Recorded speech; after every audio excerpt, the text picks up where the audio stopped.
ประสานราชรัฐทั่วทุกที่ สามสามความสามัคคีผูกมิตรไมตรีต่างชาติทั่วไปงานศิลปะและวัฒนธรรมเผยแพร่ประจำน้อมนำชาวไทยตามความรักชาติความมั่นคงภายในประชาสนใจได้ฟังรายการจากสวท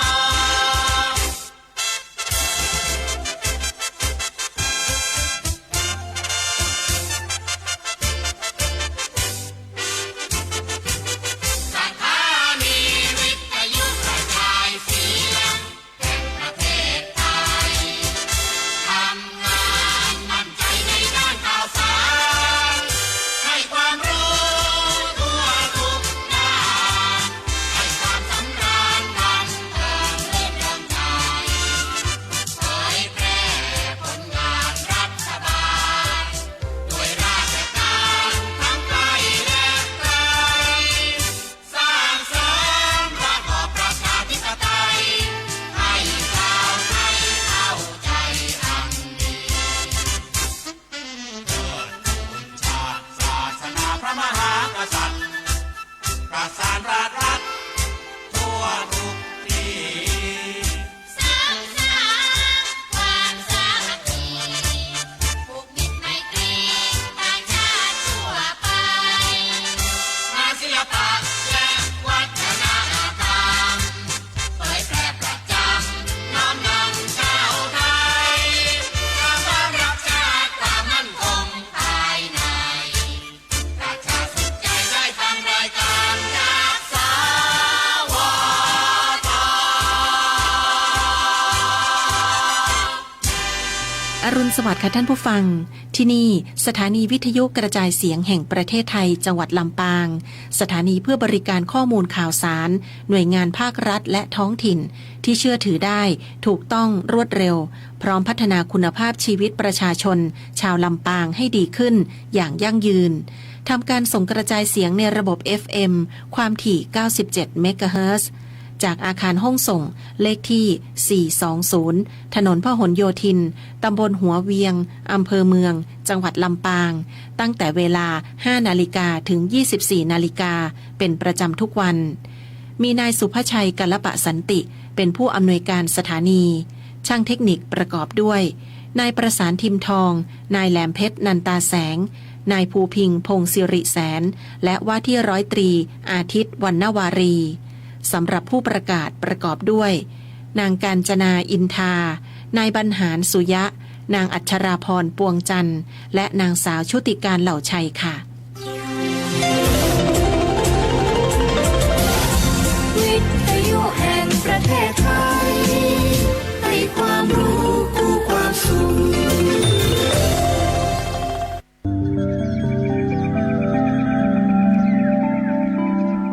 สถานีวิทยุกระจายเสียงแห่งประเทศไทยจังหวัดลำปาง FM 97 เมกะเฮิรตซ์ เสนอรายการธรรมะยามเช้า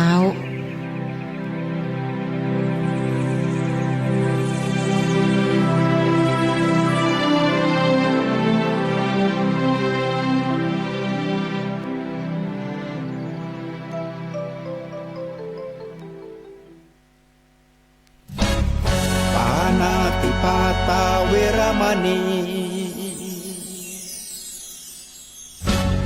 อทินนาทานาเวรมณีกาเมมุสาสุราเม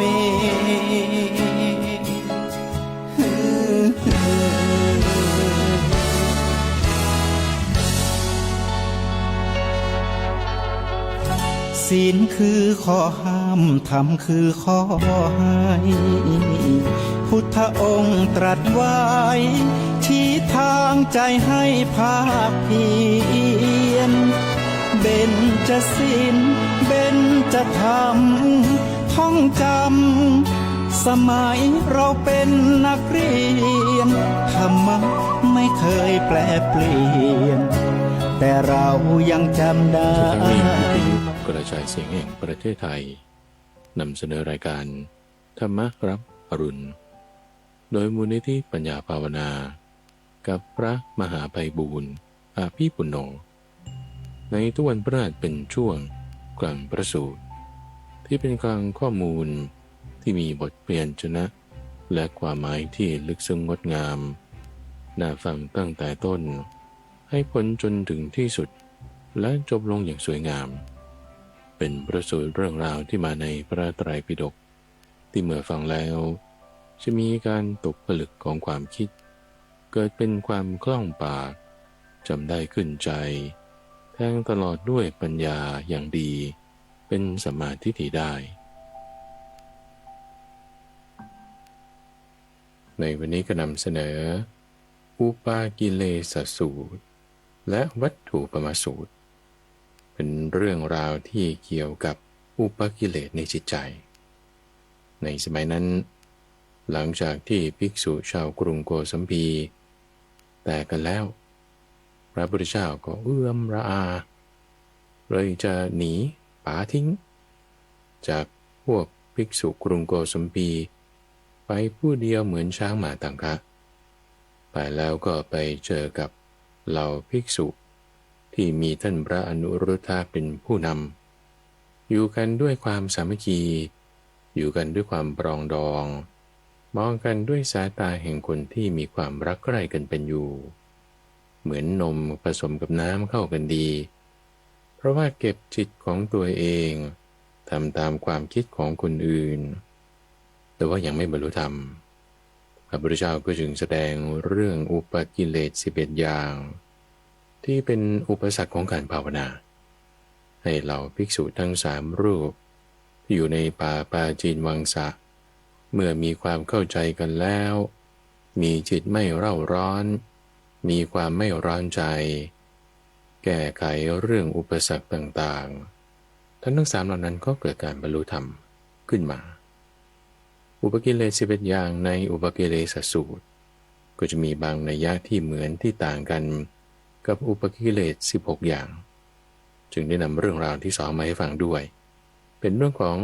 อุปกิเลส16อย่างเปรียบไว้เหมือนกับการที่เราจะย้อมผ้าให้มันได้มีสีสันสวยงามถูกต้องก็ต้องเอาเครื่องเศร้าหมองของผ้านั้นออกไปก่อนเราจะให้จิตนั้นเกิดความรู้ปัญญาในการเข้าใจอริยสัจสี่ทำนิพพานให้แจ้งก็ต้องเอาเจ้าอุปกิเลส16อย่างนั้นออกไปก่อนเป็นการกำจัดที่จิตใจของเรา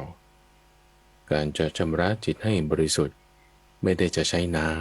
ำไม่ว่าจะเอามาจากแม่น้ำแห่งไหนหรือแหล่งน้ำแหล่งใดรดแล้วมันจะได้ประโยชน์อะไรพระพุทธเจ้าว่าถ้าบอกว่าจิตใจยังหยาบคายยังมีความไม่ดีอยู่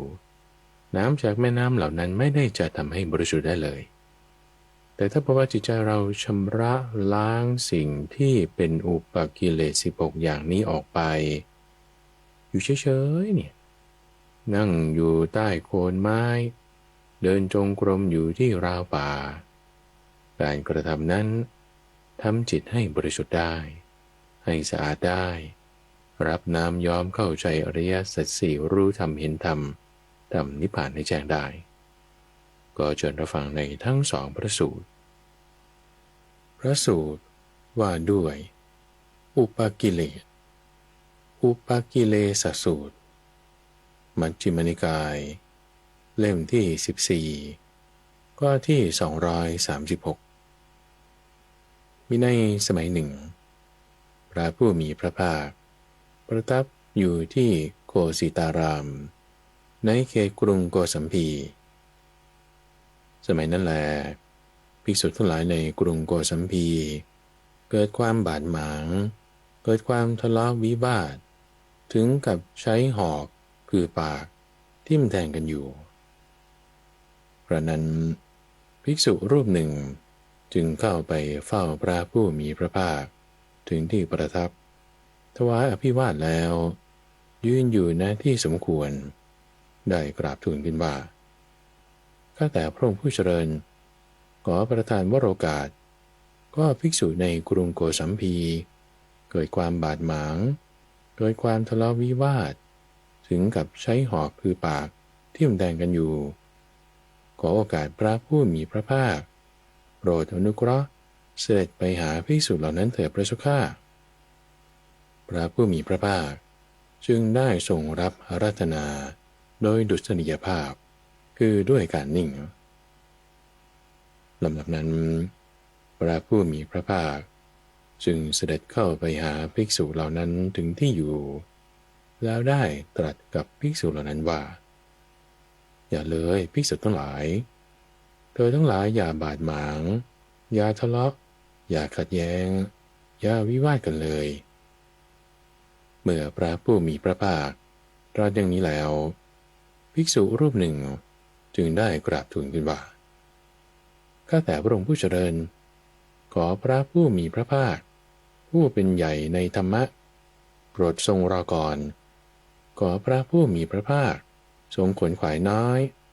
ประกอบตามสุขวิหารธรรมในปัจจุบันอยู่เถิดพระเจ้าข้าข้าพระองค์ทั้งหลายจะปรากฏเพราะความบาดหมางการทะเลาะการขัดแย้งการวิวาทนั่นเองแม้ครั้งที่สองแม้ครั้งที่สามพระผู้มีพระภาคก็ได้ตรัสกับภิกษุทั้งหลายว่าภิกษุทั้งหลายอย่าเลยเธอทั้งหลายอย่าบาดหมางอย่าทะเลาะอย่าวิวาทอย่าขัดแย้งกันเลยแม้ครั้งที่สองและครั้งที่สามภิกษุรูปนั้นก็ได้กราบทูลขึ้นว่าข้าแต่พระองค์ผู้เจริญขอพระผู้มีพระภาคผู้ทรงเป็นใหญ่ในธรรมะโปรดรอก่อนขอพระผู้มีพระภาคทรงขวนขวายน้อยประกอบตามสุขวิหารธรรมในปัจจุบันอยู่เถิดข้าพระองค์ทั้งหลายจะปรากฏเพราะความบาดหมางการทะเลาะการขัดแย้งและการวิวาทนั่นเองพระเจ้าข้าครั้นนั้นในเวลาเช้าพระผู้มีพระภาคทรงครองสบงถือบาทและจีวรเสด็จเข้าไปบิณฑบาตยังกรุงโกสัมพีเมื่อเที่ยวบิณฑบาตในกรุงโกสัมพีแล้วเสด็จกลับภายหลังเสวยพระกรยาหารแล้วได้เก็บงำเสนาสนะถือบาทและจีวรประทับยืนอยู่นั่นแลได้ตรัสพระคาถาเหล่านี้ว่าภิกษุทั้งหลายต่างทรงเสียงดังพร้อมกันที่จะรู้สึกว่าตนเป็นพานนั้นไม่มีสักรูปเดียวยิ่งเมื่อสงฆ์แต่กันก็ไม่ได้คำนึงถึงเรื่องอื่นเธอทั้งหลายขาดสติแสดงตนว่าเป็นบัณฑิตเท้าคารมพูดได้ตามที่ตนปรารถนาจะยื่นปากพูดก็ไม่รู้สึกถึงการทะเลาะส่วนเราใดก็ไปผูกเวรว่าคนนี้ได้ด่าเราได้ฆ่าเราได้ชนะเราได้ลักสิ่งของเราไปเวรของชนเหล่านั้นย่อมไม่สงบระงับส่วนชนเหล่าใดไม่เข้าไปผูกเวรว่าคนนี้ได้ด่าเราได้ฆ่าเราได้ชนะเราและได้ลักสิ่งของเราไปเวรของชนเหล่านั้นย่อมสงบระงับเพราะว่าในการไหนเวรทั้งหลายในโลกนี้ย่อมไม่สงบระงับด้วยเวรแต่เวรทั้งหลายย่อมสงบระงับด้วยการไม่จองเวรนี้เป็นธรรมะเก่าชนเหล่าอื่นไม่รู้ชัดว่าพวกเรากำลังย่อยยับอยู่ณที่นี้ส่วนชนเหล่าใดในหมู่นั้นรู้ชัดความมุ่งร้ายกันย่อมระงับเพราะการปฏิบัติของชนเหล่านั้นชนทั้งหลายบั่นกระดูกฆ่ากันลักทรัพย์คือโคและม้าช่วงชิงแว่นแคว้นกันก็ยังกลับมาคบหากันได้อีกฉะนั้นเธอทั้งหลายจึงคบหากันไม่ได้เล่าถ้าบุคคลพึงได้สหายที่ไม่มีปัญญารักษาตนเที่ยวไปด้วยกันได้เป็นสาธุวิหารีเป็นนักปราชญ์ราบงำอันตรายทั้งปวงได้แล้วพึงมีใจแช่มชื่นมีสติเที่ยวไปกับสายนั้นเถิด ถ้าบุคคลไม่พึงได้สหายผู้มีปัญญารักษาตนเที่ยวไปด้วยกันได้เป็นสาธุวิหารีเป็นนักปราชญ์ก็พึงประพฤติอยู่ผู้เดียวเถิดเหมือนพระราชาทรงละทิ้งแว่นแคว้นที่ทรงชนะแล้วทรงประพฤติอยู่ผู้เดียวและเหมือนช้างหมาตังคะละทิ้งโขลงอยู่ตัวเดียวในป่าฉะนั้นก็การเที่ยวไปของบุคคลผู้เดียวเป็นความประเสริฐเพราะคุณเรื่องความเป็นสหายไม่มีในคนพาลอันหนึ่งบุคคลควรมีความขวนขวายน้อยเที่ยวไปผู้เดียวไม่พึงทำความชั่วเหมือนช้างหมาตังคะเที่ยวไปตัวเดียวในป่าดังนี้ก็เมื่อพระผู้มีพระภาคประทับยืนตรัสพระคาถานี้แล้วก็ได้เสด็จไปยังบ้านพาลกะโลนการคามสมัยนั้นท่านพระภักคุพักอยู่ที่บ้านพาลกะโลนการคามได้เห็นพระผู้มีพระภาคกำลังเสด็จมาแต่ไกลจึงได้จัดที่ประทับตั้งน้ำล้างพระบาทไว้พระผู้มีพระภาคจึงได้ประทับนั่งบนพุทธาฏที่ปูลาดไว้ทรงล้างพระบาทฝ่ายท่านพระภักคุถวายอภิวาทพระผู้มีพระภาคแล้วนั่งณที่สมควรพระผู้มีพระภาคจึงได้ตรัสกับท่านพระภักคุว่าภิกษุเธอยังสบายดีหรือยังพอเป็นอยู่ได้หรือไม่ลำบากด้วยบิณฑบาตหรอกหรือท่านพระภักคุข้าแต่พระองค์ผู้เจริญข้าพระองค์ยังสบายดียังพอเป็นอยู่ได้ไม่ลำบากด้วยบิณฑบาตพระเจ้าข้ากระนั้นพระผู้มีพระภาคได้ทรงชี้แจงให้ท่านพระภักคุเห็นชัดชวนใจให้อยากรับเอาไปปฏิบัติเร้าใจให้อาถรรพ์กล้ากล้าปลอบฉโลมใจให้สดชื่นร่าเริงด้วยธรรมิกถาแล้วทรงลุกจากพุทธาฏเสด็จไปยังป่าปาจีนวังสะทายวันสมัยนั้นท่านพระอนุรุทธะท่านพระนันทิยะและท่านพระกิมพิละพักอยู่ที่ป่าปาจีนวังสะทายวันก็นายทายบาล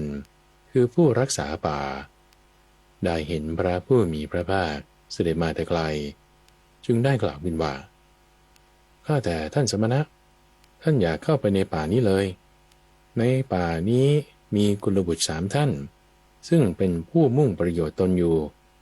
ท่านอย่าได้รบกวนกุลบุตรทั้ง3นั้นเลยก็ท่านพระอนุรุทธะได้ยินแล้วจึงได้กล่าวกับผู้รักษาป่าว่าท่านนายทายบาลท่านอย่าได้ห้ามพระผู้มีพระภาคเลยพระผู้มีพระภาคเป็นศาสดาของพวกเราทั้งหลายเสด็จมาถึงแล้วครั้นนั้นท่านพระอนุรุทธะจึงได้เข้าไปหาท่านพระนันทิยะและท่านพระกิมพิละถึงที่อยู่และได้บอกว่ารีบไปกันเถิดท่านรีบไปกันเถิดพระผู้มีพระภาคผู้เป็นพระศาสดาของเราทั้งหลายเสด็จมาถึงแล้วท่านพระอนุรุทธะท่านพระนันทิยะและท่านพระกิมพิละจึงได้ต้อนรับพระผู้มีพระภาคคือรูปหนึ่งรับบาตรและจีวรรูปหนึ่งปูพุทธาฏรูปหนึ่งตั้งน้ำล้างเท้าพระผู้มีพระภาคประทับนั่งณพุทธาฏที่ปูลาดไว้ทรงล้างพระบาทแล้วพระเถระทั้ง3จึงได้ถวายอภิวาทพระผู้มีพระภาคแล้วนั่งณที่สมควรพระผู้มีพระภาคจึงได้ตรัสขึ้นว่าอนุรุทธะนันทิยะและกิมพิละ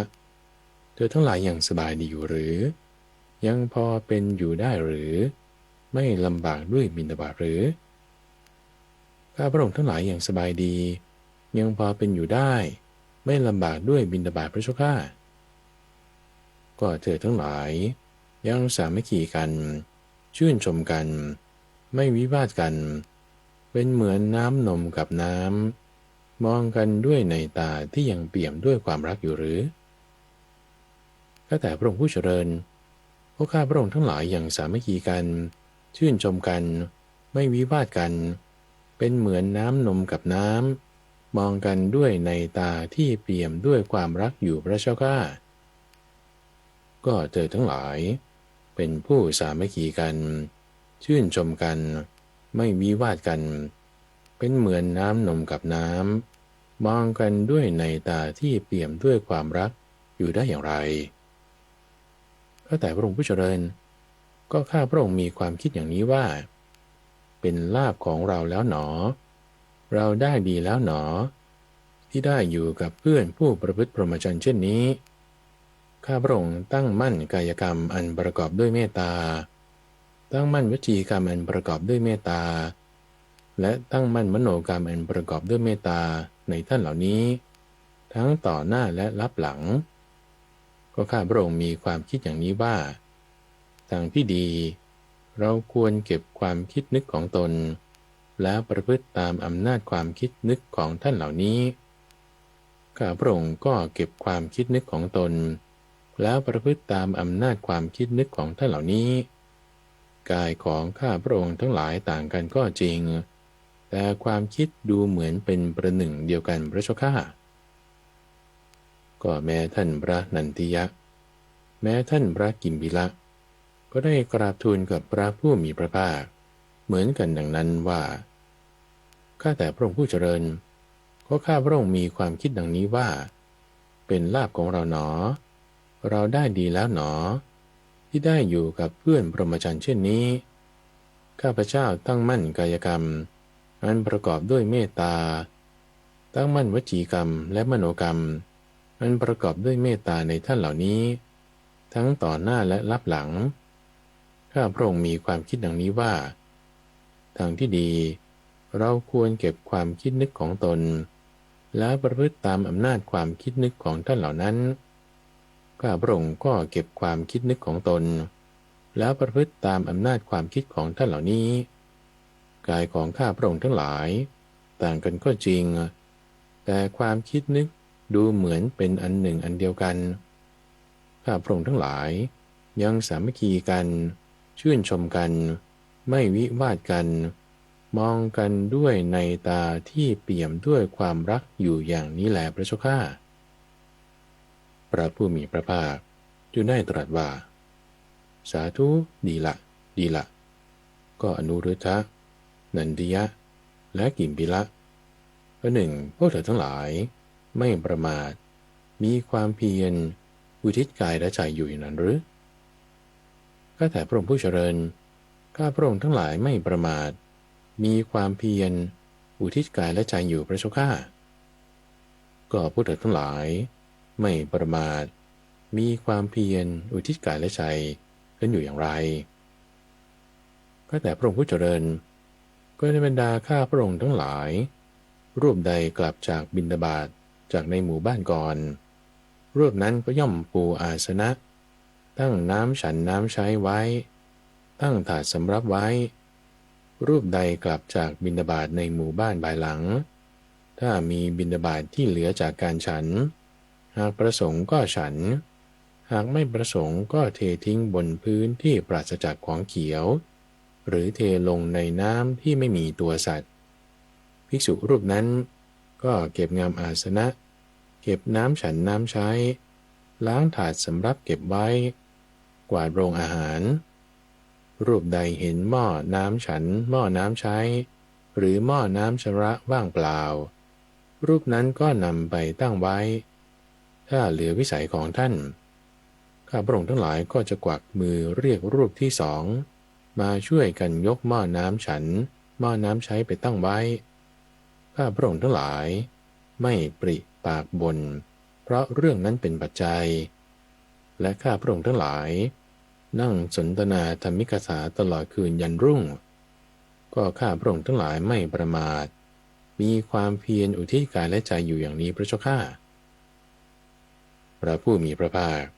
จึงได้ตรัสขึ้นว่าดีแล้วสาธุสาธุอนุรุทธะนันทิยะ และกิมพิละก็เธอทั้งหลายไม่ประมาทมีความเพียรอุทิศกายและใจอยู่อย่างนี้ญาณทัศนะที่ประเสริฐอันสามารถวิเศษยิ่งกว่าธรรมดาของมนุษย์ซึ่งเป็นเครื่องอยู่อย่างผาสุกที่เธอทั้งหลายได้บรรลุแล้วมีอยู่หรือท่านพระอนุรุทธะนันทิยะและกิมพิละจึงได้กราบทูลว่าข้าแต่พระองค์ผู้เจริญข้าพระองค์ทั้งหลายเป็นผู้ไม่ประมาทมีความเพียรอุทิศกายและใจอยู่จึงจำแสงสว่างและการเห็นรูปได้แต่ไม่นานเลยแสงสว่างและการเห็นรูปทั้งหลายนั้นก็หายไปจากข้าพระองค์ทั้งหลายข้าพระองค์ทั้งหลายจึงแทงตลอดนิมิตนั้นไม่ได้พระเจ้าข้าพระผู้มีพระภาคจึงได้ตรัสว่าอนุรุทธะนันทิยะและกิมพิละเธอทั้งหลายต้องแทงตลอดนิมิตนั้นได้แน่เราจะเล่าให้ฟังว่าการก่อนแต่การตรัสรู้แม้เรายังไม่ได้รู้ด้วยปัญญาอันยิ่งเองขณะที่ยังเป็นโพธิสัตว์อยู่ย่อมจำแสงสว่างและการเห็นรูปได้เหมือนกันแต่ไม่นานแสงสว่างและการเห็นรูปนั้นก็หายไปจากเราจึงคิดอย่างนี้ว่าอะไรหนอเป็นเหตุเป็นปัจจัยให้แสงสว่างในการเห็นรูปหายไปจากเราจึงคิดได้ว่าเพราะความเคลือบแคลงคือวิจิกิจฉานั่นแลเกิดขึ้นแล้วแก่เราเพราะวิจิกิจฉาเป็นต้นเหตุสมาธิของเราจึงเคลื่อนเมื่อสมาธิเคลื่อนแล้วแสงสว่างในการเห็นรูปจึงหายไปเราจึงทำโดยประการที่ไม่ให้วิจิกิจฉานั้นเกิดขึ้นกระทั่งอีกก็เมื่อเรานั้นเป็นผู้ไม่ประมาทมีความเพียรอุทิศกายและใจอยู่ก็จำแสงสว่างและการเห็นรูปทั้งหลายได้แต่ไม่นานแสงสว่างและการเห็นรูปของเรานั้นก็ได้หายไปอีกเราจึงคิดว่าอะไรหนอเป็นเหตุเป็นปัจจัยที่ทำให้แสงสว่างและการเห็นรูปหายไปจากเราจึงคิดได้ว่าเพราะการไม่ใส่ใจคืออมนสิการนั่นแลเกิดขึ้นแล้วกับเราเพราะการไม่ใส่ใจเป็นเหตุสมาธิของเราจึงเคลื่อนเมื่อสมาธิเคลื่อนแล้วแสงสว่างและการเห็นรูปจึงได้หายไปเราจึงทำโดยประการที่ไม่ให้ความเคลือบแคลงคือวิจิกิจฉาและไม่ให้การไม่ใส่ใจคืออมนสิการไม่ให้เกิดขึ้นกระทั่งอีกก็เรานั้นเมื่อเป็นผู้ไม่ประมาทก็ทำแสงสว่างในการเห็นรูปทั้งหลายได้แต่ต่อมาไม่นานแสงสว่างในการเห็นรูปนั้นก็ได้หายไปอีกเมื่อใกล้กรวนอยู่ก็รู้ว่าเพราะทีนมิทะคือความเคลิ้มง่วงซึมนั่นแลเกิดขึ้นแล้วแก่เราสมาธิของเราเคลื่อนแล้วเพราะมีทีนมิทะเป็นต้นเหตุเมื่อสมาธิเคลื่อนแล้วแสงสว่างและการเห็นรูปจึงหายไปเราจึงทำโดยประการที่ไม่ให้ความเคลือบแคลงไม่ให้ความไม่ใส่ใจและไม่ให้ความง่วงซึมเกิดขึ้นกระทั่งอีกก็เมื่อเราเป็นผู้ไม่ประมาทมีความเพียรอุทิศกายใจอยู่เพื่อได้ทำแสงสว่างและการเห็นรูปให้เกิดขึ้นแต่ต่อมาไม่นานแสงสว่างและการเห็นรูปของเรานั้นก็ได้หายไปอีกเมื่อเราใกล้กรวนอยู่ก็รู้ว่าเพราะความสะดุ้งหวาดกลัวนั่นแลเกิดขึ้นแล้วแก่เราเพราะความสะดุ้งกลัวเป็นเหตุสมาธิของเราจึงเคลื่อนเมื่อสมาธิเคลื่อนแล้วแสงสว่างและการเห็นรูปก็หายไปเปรียบเหมือนเมื่อบุรุษผู้เดินทางไกลที่สองข้างทางเกิดมีคนปองร้ายเขาเพราะถูกคนปองร้ายเป็นเหตุเขาจึงเกิดความสะดุ้งกลัวแม้ฉันใดความสะดุ้งกลัวเกิดขึ้นแล้วแก่เราฉะนั้นเหมือนกันเพราะความสะดุ้งกลัวเป็นเหตุ สมาธิของเราจึงเคลื่อนเมื่อสมาธิเคลื่อนแล้วแสงสว่างและการเห็นรูปจึงหายไปเราจึงทำโดยวิธีการที่ไม่ให้ความเคลือบแคลงไม่ให้ความไม่ใส่ใจไม่ให้ความเคลิ้มง่วงซึมและไม่ให้ความสะดุ้งกลัวเกิดขึ้นกรณีอีกเมื่อเราเป็นผู้ไม่ประมาทก็จำแสงสว่างและการเห็นรูปได้แต่ต่อมาไม่นานความปราบปลื้มได้เกิดขึ้นแล้วแก่เราเพราะความปราบปลื้มเป็นเหตุสมาธิของเราจึงเคลื่อนเมื่อสมาธิเคลื่อนแล้วแสงสว่างและการเห็นรูปจึงหายไปเปรียบเหมือนผู้แสวงหาขุมทรัพย์แห่งหนึ่งไปพบแหล่งขุมทรัพย์5 แห่งในคราวเดียวกันเขาจึงเกิดความปราบปลื้มแม้ฉันใดความปราบปลื้มเกิดขึ้นแก่เราฉะนั้นเหมือนกันเพราะความปราบปลื้มเป็นเหตุสมาธิของเราจึงเคลื่อนเมื่อสมาธิเคลื่อนแล้วแสงสว่างและการเห็นรูปจึงหายไปเราจึงทำโดยวิธีที่ไม่ให้ความเคลือบแคลงไม่ให้ความไม่ใส่ใจไม่ให้ความเคลิ้มง่วงซึมไม่ให้ความสะดุ้งกลัวและไม่ให้ความปราบปลื้มเกิดขึ้นกระได้อีก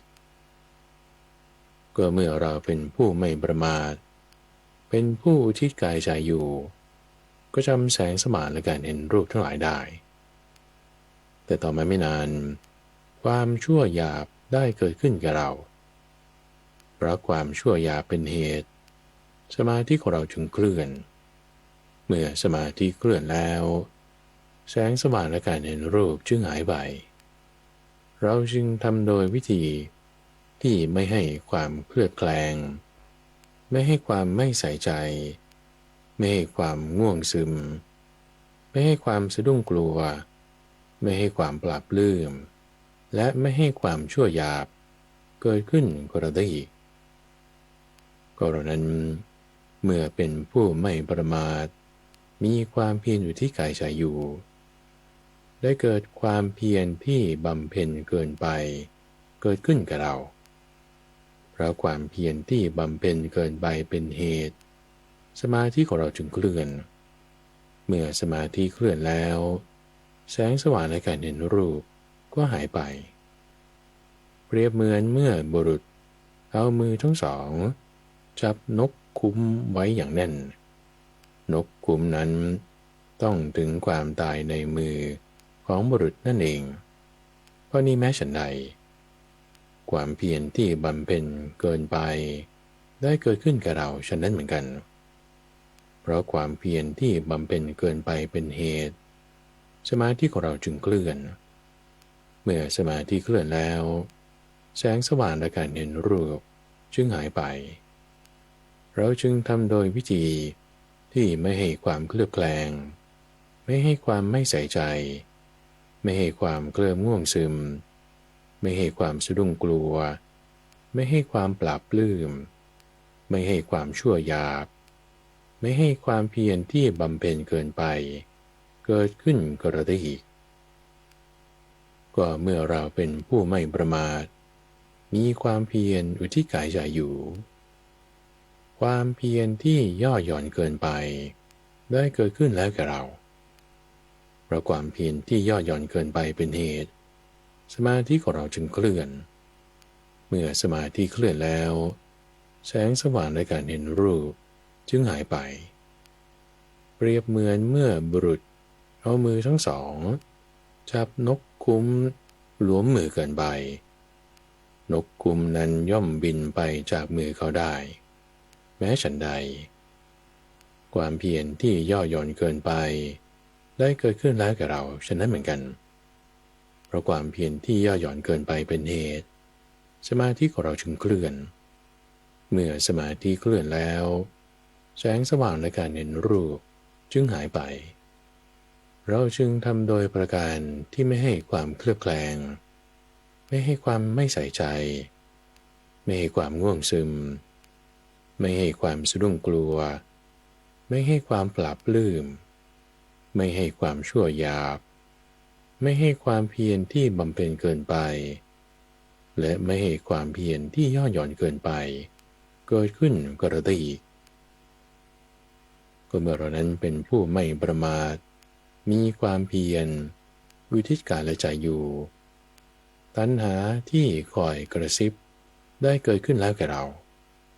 เพราะตัณหาที่คอยกระซิบเป็นเหตุ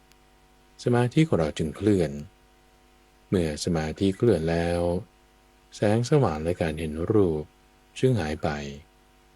เราจึงกระทำโดยประการที่ไม่ให้ความเคลือบแคลงไม่ให้ความไม่ใส่ใจ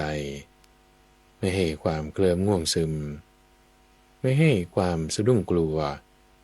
ไม่ให้ความปราบปลื้มไม่ให้ความชั่วหยาบ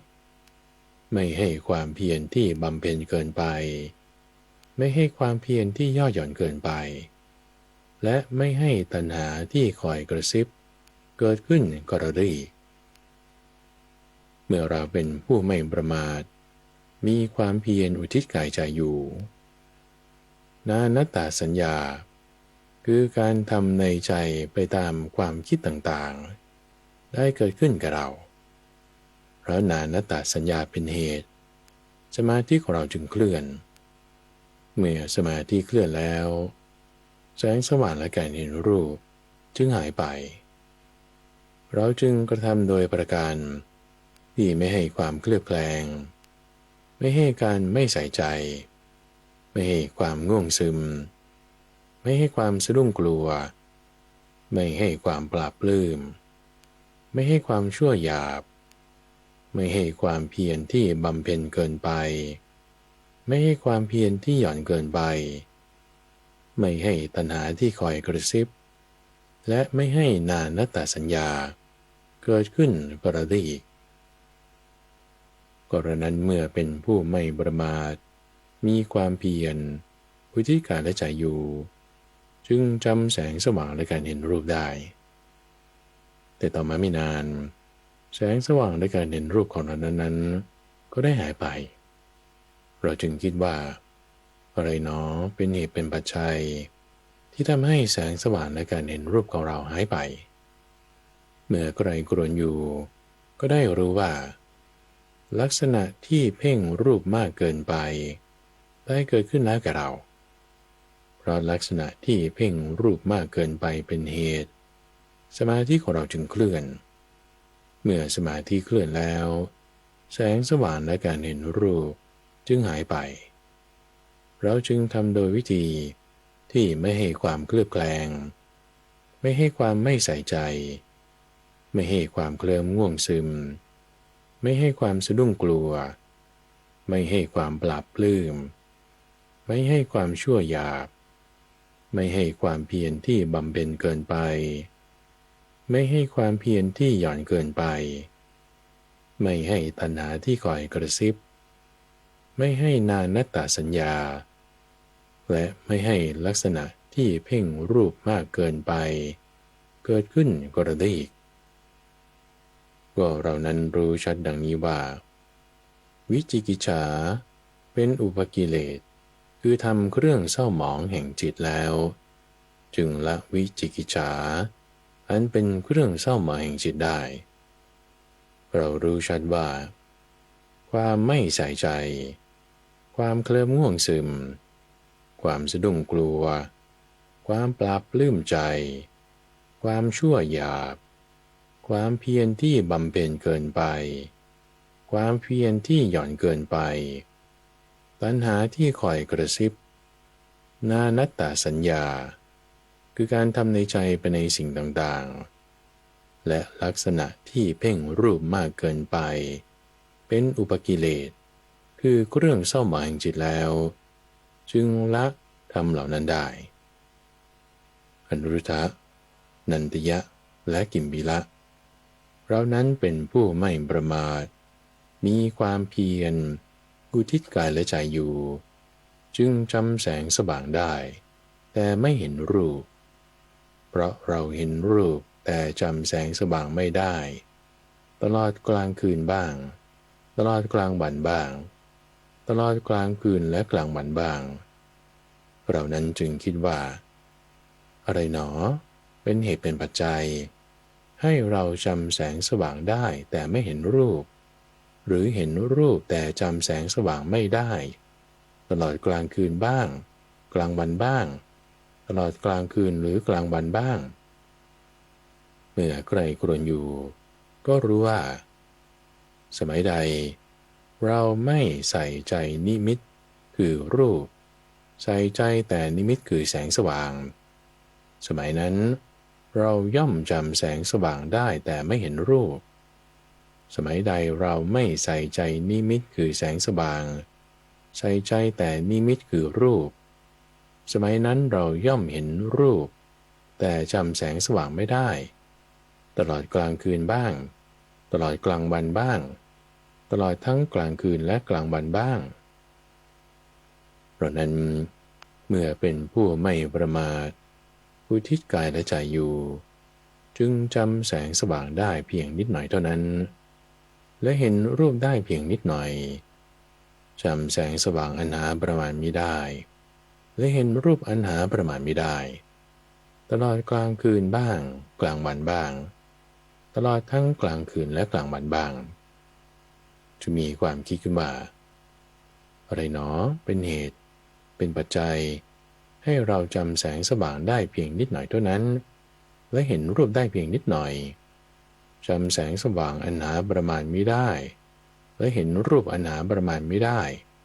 ตลอดกลางคืนบ้างกลางวันบ้าง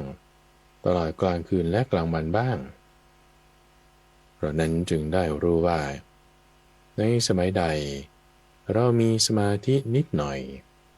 สมัยนั้นเราก็มีจักษุนิดหน่อยเพราะนั้นจำแสงสว่างได้เพียงนิดหน่อยเท่านั้นและเห็นรูปได้เพียงนิดหน่อยด้วยจักษุเพียงนิดหน่อยนั้นแต่สมัยใดเรามีสมาธิอันหนาประมาณไม่ได้สมัยนั้นเราก็มีจักษุอันหนาประมาณไม่ได้เราจำแสงสว่างอันหนาประมาณไม่ได้และเห็นรูปอันหนาประมาณไม่ได้ด้วยจักษุอันหนาประมาณไม่ได้ตลอดกลางคืนบ้างกลางวันบ้างทั้งกลางคืนและกลางวันบ้างอนุรุตะนันทิยะและกิมพิละในการใดเรารู้ชัดดังนี้ว่าวิจิกิจฉาคือความเคลือบแคลงเห็นแย้งเป็นเรื่องเศร้าหมองคืออุปกิเลสแห่งจิตแล้วเราจึงละวิจิกิจฉาอันเป็นเรื่องเศร้าหมองแห่งจิตได้เรารู้ชัดดังนี้ว่าความไม่ใส่ใจความเคลิ้มง่วงซึมความสะดุ้งกลัว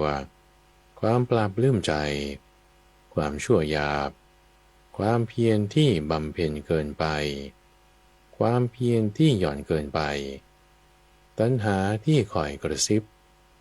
การใส่ใจไปในสัญญาต่างๆคืออนัตตสัญญาและลักษณะที่เพ่งรูปมากเกินไปเป็นอุปกิเลสคือเรื่องเศร้าหมองแห่งจิตแล้วเราจึงละทำทั้งหลายเหล่านั้นอนุรุทธะนันทิยะและกิมพิละในการใดเรานั้นได้รู้ว่าเราละอุปกิเลสแห่งจิตเหล่านี้ได้แล้วเอาเถิดบัดนี้เราจะเจริญสมาธิทั้งสามประการคือเรานั้นจึงได้เจริญสมาธิที่มีวิตกมีวิจารบ้างได้เจริญสมาธิที่ไม่มีวิตกมีเพียงวิจารบ้างได้เจริญสมาธิที่ไม่มีวิตกไม่มีวิจารบ้างได้เจริญสมาธิที่มีปีติบ้างได้เจริญสมาธิที่ไม่มีปีติบ้างได้เจริญสมาธิที่สหรคตด้วยความสุขบ้างได้เจริญสมาธิที่สหรคต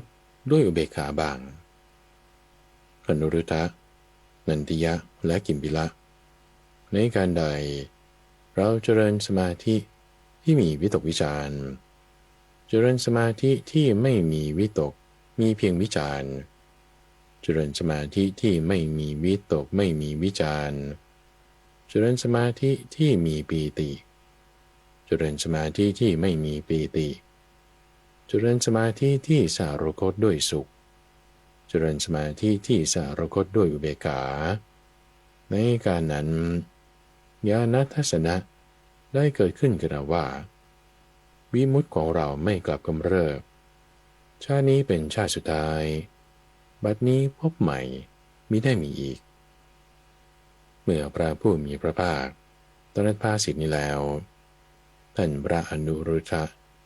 ท่านพระนันทิยะและกิมพิละต่างมีใจชื่นชมยินดีภาสิทธิของพระผู้มีพระภาคเจ้าแลอุปกิเลสสูตรจบพระสูตรว่าด้วยข้ออุปมาด้วยผ้าวัตถุปมสูตรมัชฌิมนิกายเล่มที่12ข้อที่70มีในสมัยหนึ่งพระผู้มีพระภาคประทับอยู่ณพระเชตวันอารามของอนาถบิณฑิกเศรษฐีในเขตกรุงสาวัตถีณที่นั้นได้รับสั่งเรียกภิกษุทั้งหลายมาแล้วตรัสว่าภิกษุทั้งหลายเมื่อภิกษุเหล่านั้นทูลรับสนองแล้วพระผู้มีพระภาคจึงได้ตรัสเรื่องนี้ภิกษุทั้งหลายช่างย้อมผ้าจะพึงนำผ้าที่สกปรกเปรอะเปื้อนใส่ลงในน้ำย้อมสีคือสีเขียวสีเหลืองสีแดงหรือสีชมพูผ้าผืนนั้นจะพึงเป็นผ้าที่ย้อมได้ไม่ดีมีสีไม่สดใสข้อนั้นเพราะเหตุไรเพราะผ้าผืนนั้นเป็นผ้าที่ไม่สะอาดแม้ฉันใดเมื่อจิตเศร้าหมองทุกขติก็เป็นอันหวังได้ฉะนั้นเหมือนกันภิกษุทั้งหลายช่างย้อมผ้าจะพึงนำผ้าที่สะอาดหมดจดใส่ลงในน้ำย้อมสีคือสีเขียวสีเหลืองสีแดงหรือสีชมพูผ้าผืนนั้นจะพึงเป็นผ้าที่ย้อมได้ดีมีสีสดใสก็นั้นเพราะเหตุไรเพราะผ้าผืนนั้นเป็นผ้าที่สะอาดแม้ฉันใดเมื่อจิตไม่เศร้าหมองสุขติก็เป็นอันหวังได้ฉะนั้นเหมือนกันภิกษุทั้งหลายก็อุปกิเลสแห่งจิตมีอะไรบ้างคือความโลภสม่ำเสมอความเพ่งเล็งอยากได้สิ่งของผู้อื่นอภิชาวิสมาโลภะเป็นอุปกิเลสแห่งจิตพยาบาทคือความคิดปองร้ายผู้อื่นเป็นอุปกิเลสแห่งจิตโกฏะคือความโกรธเป็นอุปกิเลสแห่งจิตความผูกโกรธคืออุปานาหะเป็นอุปกิเลสแห่งจิตความลบหลู่คุณท่านคือมัคคะเป็นอุปกิเลสแห่งจิตความตีเสมอคือปลาสะเป็นอุปกิเลสแห่งจิตความริษยาเป็นอุปกิเลสแห่งจิตความตรณีเป็นอุปกิเลสแห่งจิตความมีมารยาเป็นอุปกิเลสแห่งจิตความโอ้อวดเป็นอุปกิเลสแห่งจิตความหัวดื้อเป็นอุปกิเลสแห่งจิตความแข่งดีเป็นอุปกิเลสแห่งจิตความถือตัวเป็นอุปกิเลสแห่งจิตความดูหมิ่นเขาเป็นอุปกิเลสแห่งจิตความมัวเมาเป็นอุปกิเลสแห่งจิตและความประมาทเป็นอุปกิเลสแห่งจิตภิกษุทั้งหลายก็ถ้าเจ้านั้นรู้ชัดอย่างนี้ว่าความเพ่งเล็งอยากได้สิ่งของผู้อื่นเป็นอุปกิเลสแห่งจิตแล้วเธอจึงละความเพ่งเล็งคืออุปกิเลสแห่งจิตเหล่านั้นได้ถ้าเธอนั้นรู้ชัดอย่างนี้ว่าความคิดปองร้ายผู้อื่นความโกรธความผูกโกรธความลบหลู่คุณท่านความตีเสมอความริษยาความตรณี ความมีมารยาความโอ้อวดความหัวดื้อความแข็งดีความถือตัวความดูหมิ่นเขาความมัวเมาและความประมาทเป็นอุปกิเลสแห่งจิตแล้วจึงละความประมาทเป็นต้นเหล่านั้นได้ภิกษุทั้งหลายก็ในการใดภิกษุรู้ชัดดังนี้ว่าความโลภไม่สม่ำเสมอคือความเพ่งเล็งอยากได้สิ่งของผู้อื่นเป็นอุปกิเลสแห่งจิตแล้วจึงละความเพ่งเล็งอยากได้สิ่งของผู้อื่นนั้นได้แล้วหรือรู้ชัดอย่างนี้ว่าพยาบาทคือความคิดปองร้ายเป็นอุปกิเลสแห่งจิตความโกรธความผูกโกรธความลบหลู่คุณท่านความตีเสมอความริษยาความตระหนี่ความมีมารยา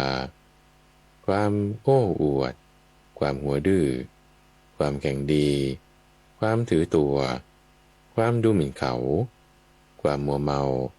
และความไม่ประมาทเหล่านี้เป็นอุปกิเลสแห่งจิตแล้วจึงละอุปกิเลสแห่งจิตเหล่านั้นได้แล้วในการนั้นเธอนั้นจะมีความเลื่อมใสแน่วแน่ในพระพุทธเจ้าว่าแม้เพราะเหตุอย่างนี้พระผู้มีพระภาคเจ้านั้นเป็นผู้ไกลจากกิเลสตรัสรู้ได้โดยพระองค์เองถึงพร้อมด้วยวิชาและจรณะเสด็จไปดีรู้แจ้งโลกเป็นสารถีฝึกคนที่ควรฝึกได้ยังไม่มีใครยิ่งไปกว่าเป็นศาสดาของเทวดาและมนุษย์ทั้งหลายเป็นพระพุทธเจ้าเป็นพระผู้มีพระภาคหรือเธอนั้นจะมีความเลื่อมใสอย่างแน่วแน่ในพระธรรมว่าพระธรรมเป็นธรรมะที่พระผู้มีพระภาคตรัสไว้ดีแล้วเป็นธรรมที่ผู้ปฏิบัติจะพึงเห็นได้ด้วยตนเองไม่ประกอบด้วยการควรเรียกให้มาดูควรน้อมเข้ามาในตนงั้นวินยูชนพึงรู้เฉพาะตนและจะมีความเลื่อมใสอันแน่วแน่ในพระสงฆ์ว่าพระสงฆ์สาวกของพระผู้มีพระภาคเป็นผู้ปฏิบัติดีปฏิบัติตรงปฏิบัติถูกทางปฏิบัติสมควรได้แก่อริยบุคคล4คู่คือ8บุคคลพระสงฆ์สาวกของพระผู้มีพระภาคนี้เป็นผู้ควรแก่ของที่เขานำมาถวายควรแก่ของต้อนรับควรแก่ทักษิณาควรแก่การทำอัญชลีเป็นเนื้อนาบุญอันยอดเยี่ยมของโลกเพราะเหตุที่ภิกษุนั้นสละคายปล่อยละสลัดทิ้งส่วนแห่งกิเลสได้แล้วเธอย่อมได้ความรู้แจ้งอัตถะความรู้แจ้งธรรมะและความปราโมทย์อันประกอบด้วยธรรมว่าเรามีความเลื่อมใสแน่วแน่ในพระพุทธเจ้าเมื่อเธอมีความปราโมทย์แล้วปีติย่อมเกิดเมื่อใจมีปีติกายย่อมสงบเธอมีกายสงบแล้วย่อมสวยสุขเมื่อมีสุขจิตย่อมตั้งมั่นเพราะเหตุที่ภิกษุนั้นสละคายปล่อยละสลัดทิ้งส่วนแห่งกิเลสได้แล้วเธอย่อมได้ความรู้แจ้งอัตถะความรู้แจ้งธรรมะและความปราโมทย์อันประกอบด้วยธรรมว่าเรามีความเลื่อมใสอันแน่วแน่ในพระธรรมเรามีความเลื่อมใสอันแน่วแน่ในพระสงฆ์เมื่อเธอมีปราโมทย์แล้วปีติย่อมเกิดเมื่อใจมีปีติกายย่อมสงบเธอมีกายสงบแล้วย่อมสวยสุขเมื่อมีสุขจิตย่อมตั้งมั่นเธอนั้นย่อมรู้ว่าเพราะเราสละคายปล่อยละสลัดทิ้ง ส่วนแห่งกิเลสได้แล้ว จึงได้ความรู้แจ้งอัตถะความรู้แจ้งธรรมะและความปราโมทย์อันประกอบด้วยธรรมเมื่อมีปราโมทย์แล้วปีติย่อมเกิดเมื่อใจมีปีติกายย่อมสงบเมื่อกายสงบแล้วย่อมเสวยสุขเมื่อมีสุขจิตย่อมตั้งมั่นก็ภิกษุนั้นมีศีลอย่างนี้มีธรรมะอย่างนี้มีปัญญาอย่างนี้แม้ว่าเธอฉันอาหารบิณฑบาตข้าวสาลีที่เลือกของสกปรกออกแล้วมีแกงมีกับข้าวหลายอย่างการฉันบิณฑบาตของตัวนั้นไม่เป็นอันตรายแก่มรรคและผลเลยผ้าที่สกปรกเปรอะเปื้อนจะเป็นผ้าที่สะอาดหมดจดได้เพราะอาศัยน้ำใสสะอาดหรือทองคำจะเป็นทองคำบริสุทธิ์ผุดผ่องได้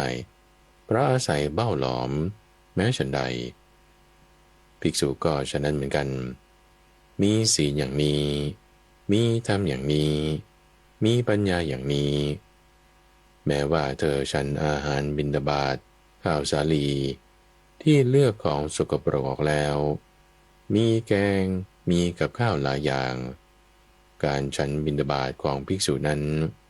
ไม่เป็นอันตรายแก่มรรคและผลเลยและภิกษุนั้นมีจิตเมตตาแผ่ไปทิศเบื้องหน้าทิศเบื้องขวาเบื้องหลังเบื้องซ้ายเบื้องบนเบื้องล่างทิศเฉียงแผ่ไปตลอดโลกทั่วทุกหมู่เหล่าในทุกที่ทุกสถานด้วยเมตตาจิตอันไพบูรณ์ใหญ่หลวงไม่มีขอบเขตไม่มีเวรไม่มีความเบียดเบียนอยู่มีกรุณาจิตมีมุทิตาจิตมีอุเบกขาจิตแผ่ไปตลอดทิศเบื้องหน้าทิศเบื้องขวาเบื้องหลังเบื้องซ้ายเบื้องบนเบื้องล่างทิศเฉียงแผ่ไปตลอดโลกทั่วทุกหมู่เหล่าในที่ทุกสถานด้วยอุเบกขาจิตอันไพบูรณ์ใหญ่หลวงไม่มีขอบเขตไม่มีเวรไม่มีความเบียดเบียนอยู่ภิกษุนั้นรู้ชัดว่าสิ่งนี้มีอยู่สิ่งที่เลวมีอยู่สิ่งที่ประณีตมีอยู่ธรรมะเครื่องสลัดออกจากกิเลสที่ยิ่งกว่าสัญญานี้ก็มีอยู่เมื่อเธอรู้เห็นอยู่อย่างนี้จิตย่อมหลุดพ้นจากอาสวะคือกามอาสวะคือภพและอาสวะคืออวิชชาเมื่อจิตหลุดพ้นแล้วก็รู้ว่าหลุดพ้นแล้วเธอย่อมรู้ชัดว่าการเกิดสิ้นแล้วพรหมจรรย์อยู่จบแล้วทำกิจที่ควรทำเสร็จแล้วไม่มีกิจอื่นเพื่อความเป็นอย่างนี้อีกต่อไปภิกษุนี้เราเรียกว่าผู้อาบสะอาดแล้วด้วยการอาบสะอาดในภายในสมัยนั้นพราหมณ์ชื่อสุนทริกะปารัตวาชะนั่งอยู่ไม่ไกลจากพระผู้มีพระภาคได้ทูลถามขึ้นว่าท่านพระโคดมเสด็จไปยังแม่น้ำพาหุกาเพื่อส่งน้ำหรือพราหมณ์แม่น้ำพาหุกาจะมีประโยชน์อะไรแม่น้ำพาหุกาจะทำอะไรได้ท่านพระโคดมคนจำนวนมากถือกันว่าแม่น้ำพาหุกาให้ความบริสุทธิ์ได้คนจำนวนมากถือกันว่าแม่น้ำพาหุกาเป็นบุญยสถานหนึ่งคนจำนวนมากลอยบาปกรรมที่ตนทำแล้วในแม่น้ำพาหุกาเพราะนั้นพระผู้มีพระภาคจึงตรัสกับสุนทริกะบรัตวาชะด้วยพระคาถาดังนี้ว่าคนพาลมีกรรมชั่วแม้จะไปยังแม่น้ำพาหุกาถ้าน้ำอธิกักกะถ้าน้ำขยาแม่น้ำสุนทริกาแม่น้ำสรัสดี แม่น้ำปยาคะ และแม่น้ำพาทุมดีเป็นประจำก็ยังบริสุทธิ์ไม่ได้ก็แม่น้ำสุนดริกาแม่น้ำปยาคะแม่น้ำพาหุกาจะทำอะไรได้ จะพึงชำระคนผู้มีเวรผู้ทำกรรมหยาบช้าผู้มีกรรมชั่วนั้นให้บริสุทธิ์ไม่ได้เลยภกุณฤกษ์เป็นฤกษ์ดีทุกเมื่อสำหรับผู้บริสุทธิ์อุโบสถเป็นวันศักดิ์สิทธิ์ทุกเมื่อสำหรับผู้บริสุทธิ์วัดปฏิบัติสมบูรณ์ทุกเมื่อสำหรับผู้บริสุทธิ์มีคำสะอาดปรามท่านจงอาบน้ำในศาสนาของเรานี้เถิดท่านจงทำความปลอดภัยในสัตว์ทั้งปวงเถิดถ้าท่านไม่พูดเท็จไม่เบียดเบียนสัตว์ไม่ถือเอาสิ่งของที่เจ้าของไม่ได้ให้มีความเชื่อไม่ตรณีท่านจะไปยังท่าน้ำขยะทำไมแม้การดื่มน้ำจากท่าน้ำขยะจะมีประโยชน์อะไรกับท่านเมื่อพระผู้มีพระภาคตรัสดังนี้แล้วสุนทริกะปรัตวชพราหมณ์ได้กราบทูลขึ้นว่าข้าแต่ท่านพระโคดมผู้เจริญภาษิตของท่านพระโคดมชัดเจนไพเราะยิ่งนักภาษิตของท่านพระโคดมชัดเจนไพเราะยิ่งนักท่านพระโคดมทรงประกาศธรรมะแจ่มแจ้งโดยประการต่างๆเปรียบเหมือนบุคคลหงายของที่คว่ำเปิดของที่ปิดบอกทางแก่ผู้หลงทางหรือตามประทีปในที่มืดด้วยตั้งใจว่าคนมีตาดีจะเห็นรูปได้ข้าพระองค์นี้ขอถึงท่านพระโคดมพร้อมทั้งพระธรรมและพระสงฆ์เป็นสรณะข้าพระองค์พึงได้บรรพชาอุปสมบทในสำนักของท่านพระโคดมเถิดก็สุนทริกะปรัตวชพราหมณ์ได้บรรพชาอุปสมบทในสำนักของพระผู้มีพระภาคไม่นานก็จากไปอยู่ผู้เดียวไม่ประมาทมีความเพียรอุทิศกายและใจอยู่ไม่นานนักก็ทำให้แจ้งซึ่งประโยชน์อันยอดเยี่ยมมันเป็นที่สุดแห่งพรหมจรรย์ที่เหล่ากุลบุตรผู้ออกจากเรือนบวชเป็นบรรพชิตโดยชอบต้องการด้วยปัญญาอันยิ่งเองเข้าถึงอยู่ในปัจจุบันได้รู้ชัดว่าการเกิดสิ้นแล้วอยู่จบพรหมจรรย์แล้วทำกิจที่ได้ควรทำแล้วไม่มีกิจอื่นเพื่อความเป็นอย่างนี้อีกต่อไปท่านพระอรหัตวาชะได้เป็นพระอรหันต์องค์หนึ่งในบรรดาพระอรหันต์ทั้งหลายดังนี้แหละวัตถุปมสูตรจบและที่ท่านได้รับฟังจบไปนั้นคืออุปกิเลสสูตรและวัตถุปมสูตรในรายการธรรมารับอรุณช่วงกลางประสูตรนำเสนอโดยมูลนิธิปัญญาภาวนาดำเนินรายการโดยพระมหาไพบูลย์อภิปุณโญเจริญพรติดตามรับฟังรายการธรรมรับอรุณได้เป็นประจำทุกวันทางสถานีวิทยุกระจายเสียงแห่งประเทศไทยกรมประชาสัมพันธ์ FM 92.5 เมกะเฮิรตซ์และ AM 891 กิโลเฮิรตซ์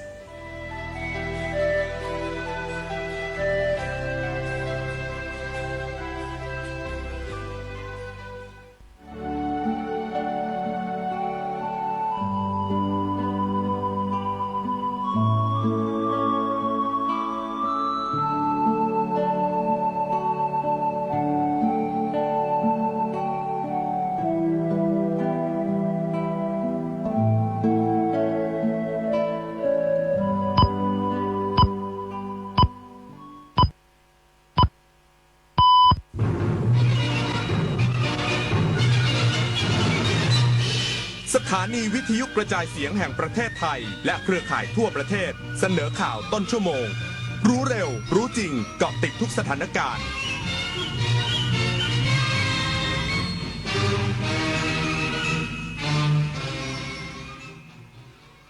รับฟังข่าวต้นชั่วโมง 6 นาฬิกากับธราวุฒิวิชัยดิษฐ์ครับ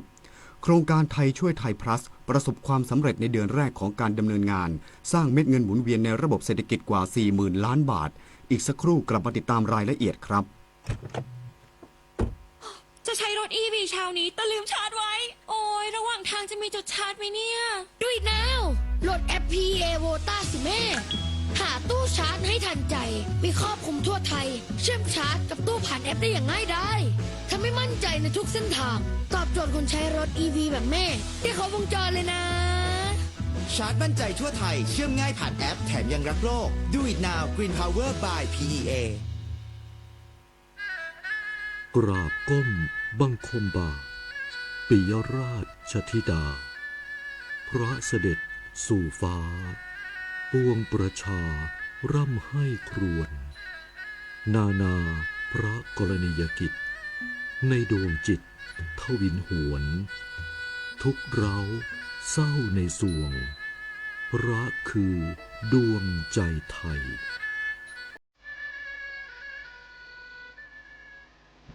ตอนนั้นดนตรีไลฟ์เดือนกรกฎาคม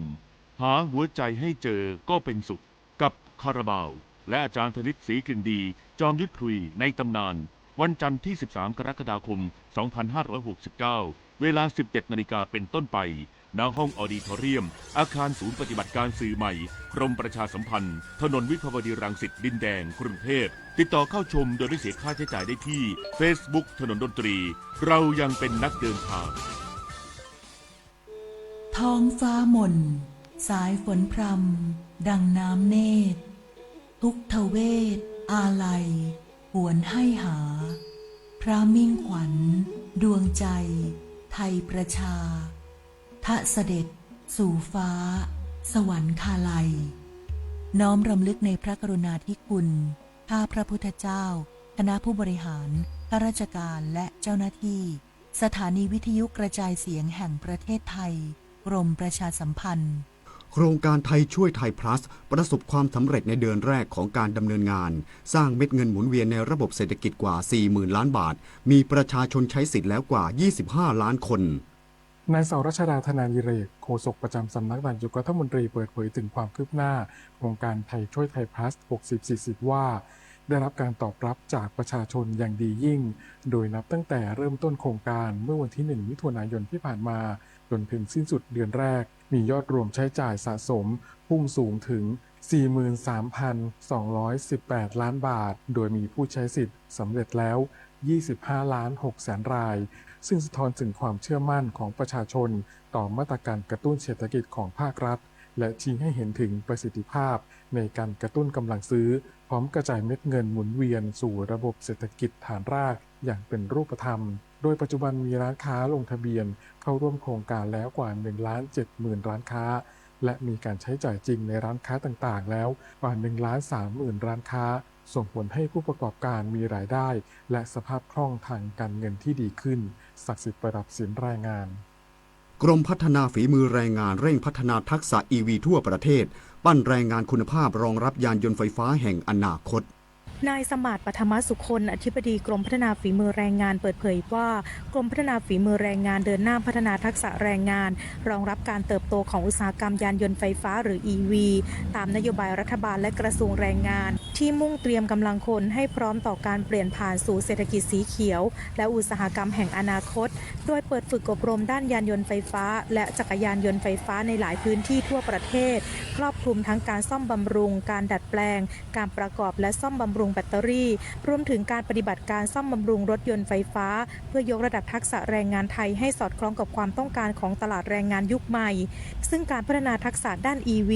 ถือเป็นการเตรียมกำลังคนให้พร้อมรับการเปลี่ยนแปลงของเทคโนโลยีเพิ่มโอกาสการมีงานทำสร้างรายได้และยกระดับขีดความสามารถในการแข่งขันของประเทศนอกจากนี้อุตสาหกรรมยานยนต์ไฟฟ้าเป็นหนึ่งในอุตสาหกรรมเป้าหมายที่ต้องการแรงงานทักษะสูงทั้งด้านระบบไฟฟ้าแบตเตอรี่ระบบขับเคลื่อนและการบำรุงรักษาเพื่อรองรับการลงทุนและการขยายตัวของภาคอุตสาหกรรมในอนาคต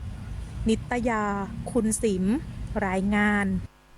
แฮร์รี่เคนยิง2ประตูช่วยให้อังกฤษแซงเอาชนะดีอาร์คองโก2ประตูต่อ1ผ่านเข้าสู่รอบ16ทีมสุดท้ายไปพบกับเม็กซิโก การแข่งขันฟุตบอลโลก 2026 รอบ 32 ทีมสุดท้ายระหว่างทีมชาติอังกฤษพบทีมชาติ DR คองโกเกมนี้ DR คองโกออกนำไปก่อนจากไบรอันซิเปงกาในนาทีที่ 7 เกมทำท่าจะจบที่สกอร์นี้อยู่แล้วแต่ในช่วงท้ายเกมแฮร์รี่เคนศูนย์หน้ากัปตันทีมของทัพสิงโตคำรามมารัว2ประตูในนาทีที่ 75 และ 86 ช่วยให้อังกฤษแซงชนะ2 ประตูต่อ 1ผ่านเข้าสู่รอบ 16 ทีมสุดท้ายไปพบกับเม็กซิโกในวันที่ 6 กรกฎาคมนี้สำหรับการแข่งขันในวันนี้สหรัฐอเมริกาเจ้าภาพร่วมพบบอสเนียเวลา 7 นาฬิกาปุริมพัฒน์สอนการรายงานปิดไฟปิดแอร์เมื่อไม่ใช้ช่วยประหยัดค่าไฟลดการใช้พลังงานจบข่าวธราวุฒิวิชัยดิตอ่านรับฟังข่าวครั้งต่อไปเวลา 7 นาฬิกาครับติดตามข่าวที่นำเสนอไปแล้วได้ที่ www.thainews.prd.go.th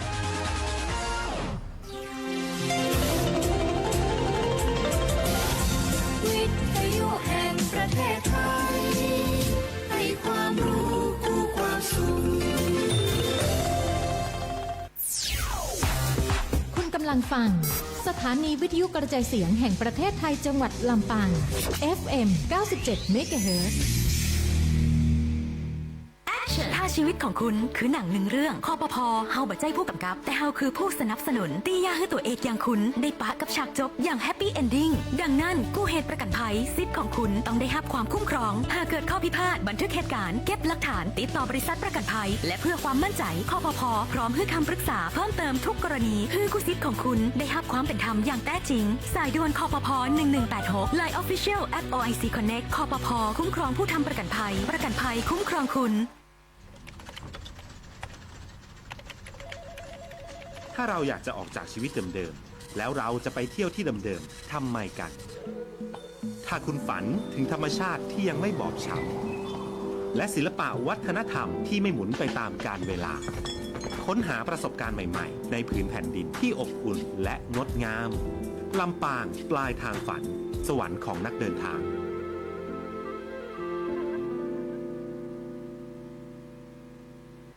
ย้ายคายุ่งยากแม่นก่อ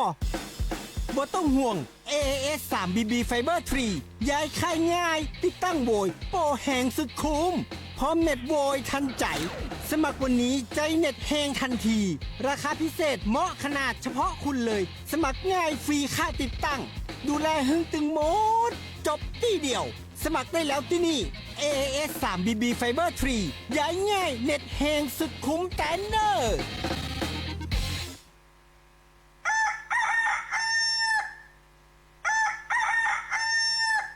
อรุณสวัสดิ์เจ้า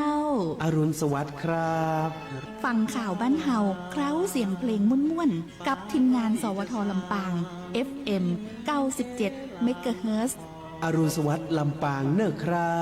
บอรุณสวัสดิ์ลำปางเนอะเจ้าฟ้าสางที่เมืองเคลางนครขอพรพักใจไว้ที่ลำปา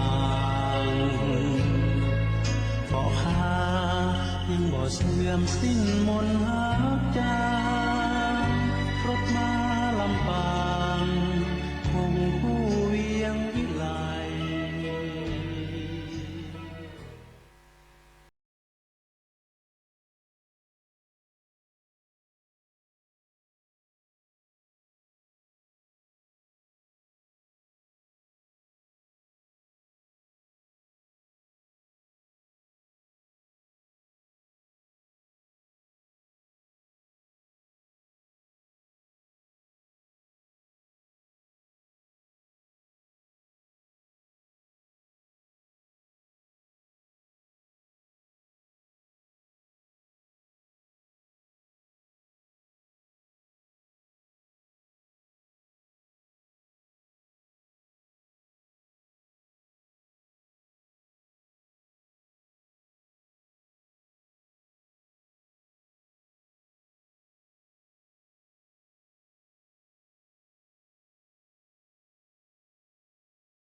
อรุณสวัสดิ์ยามเจ้าวันนี้มากับความชุ่มช่ำของสายฝนที่ตกลงมาในช่วงตะคืนทำให้ต้นไม้พอไปทางใดก็เขียวไปหมดในช่วงเจ้านี้นะเจ้าอรุณสวัสดิ์ลำปางอรุณสวัสดิ์เจ้านี้อยู่กับแอลชุติการเหล่าชายเจ้าอยู่พร้อมกับหมายเลขโทรศัพท์054-224-556พร้อมกับความบันเทิงในแนวลูกกรุงอย่างเจ้าสำหรับคนที่ตื่นเจ้าแล้วก็หมุนคลื่นมาฟังสวทลำปางอยากจะฟังเพลงไอ้อย่างเจ้านี้เอิ้นมาได้เอิ้นใส่วิทยุไปได้ยินนะเจ้า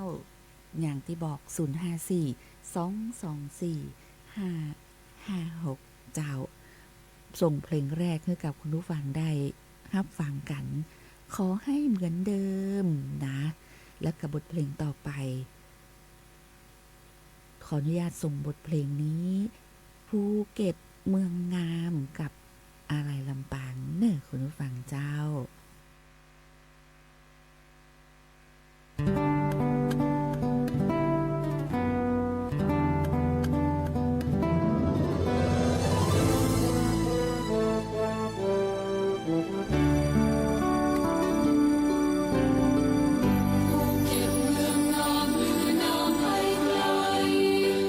สวยประทับใจ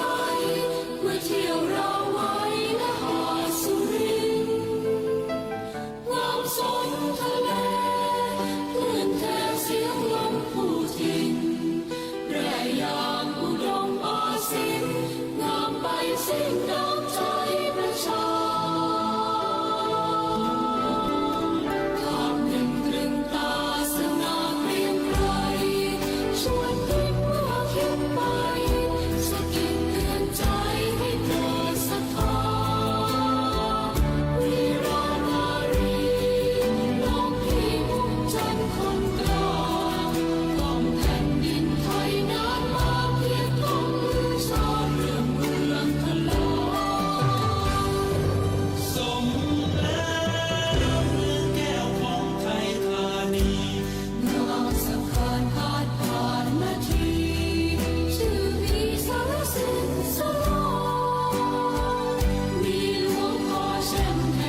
มาแอวสงกรานต์ทุกครา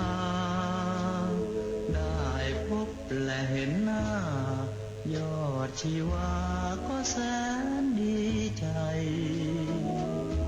ภาคใต้อีสาน